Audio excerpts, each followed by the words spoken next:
Dans cette vidéo, nous allons parler du manager relationnel, la quatrième dimension du manager leader.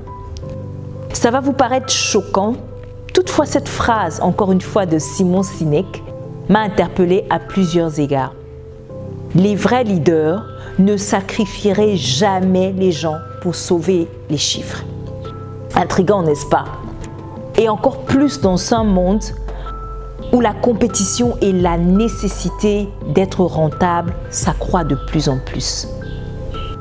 Oui, je partage à 100% cette analyse qui replace l'humain au cœur du système de productivité de l'entreprise.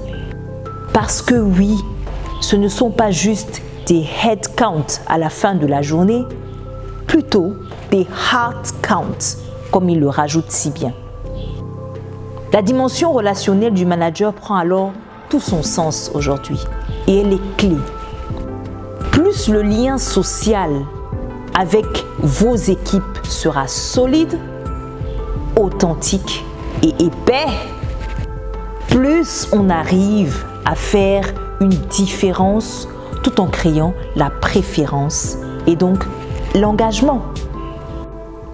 Écouter devient donc pour vous un art à pratiquer, une exigence, une compétence indispensable pour chaque manager leader.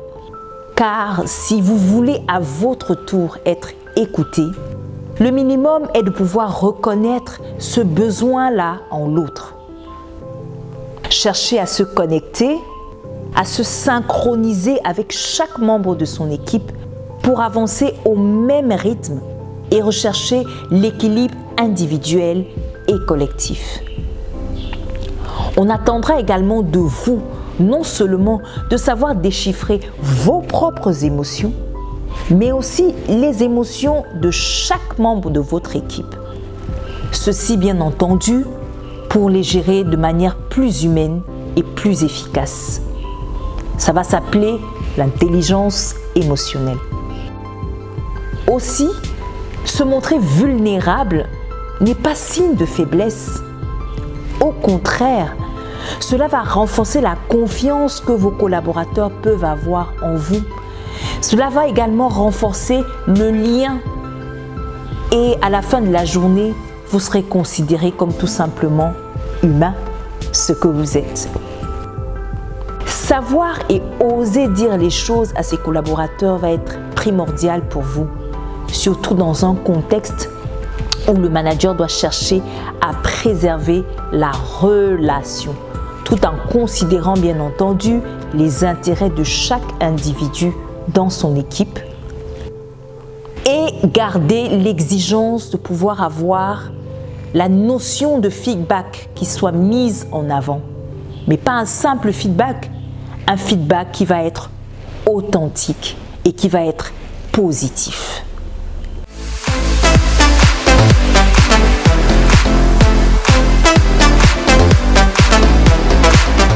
Quelques astuces qui feront de vous un manager relationnel.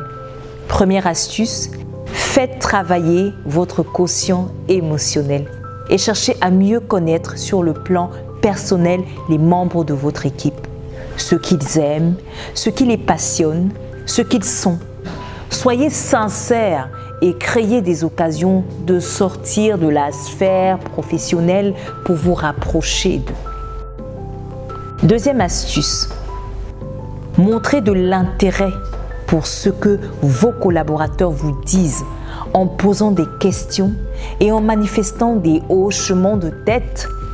Soyez et rendez-vous disponible pour eux. N'interrompez pas votre collaborateur lorsqu'il vous parle. Écoutez avec respect, c'est-à-dire sans jugement, sans vouloir forcément réagir à ce qu'il est en train de vouloir vous dire, sans vouloir à tout prix faire entendre votre point de vue. Troisième astuce, faites des exercices de synchronisation pour apprendre à évoluer au même diapason. Cela vous demandera d'apprendre à lâcher prise et à faire confiance pour permettre à tous de trouver le bon tempo. Quatrième astuce, apprenez à ne pas réagir à chaud.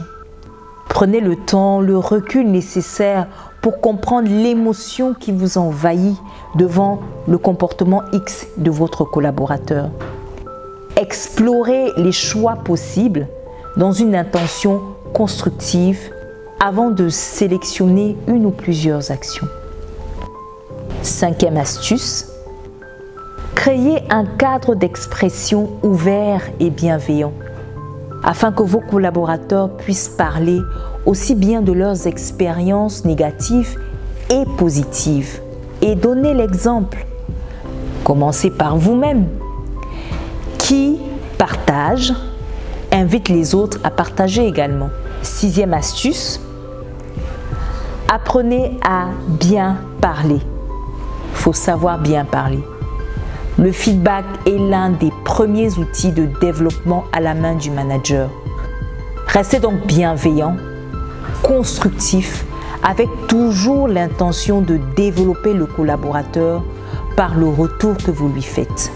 Adoptez ces astuces quotidiennement et venez en commentaire partager vos résultats. D'ici là, prenez soin de vous et de vos équipes. À bientôt.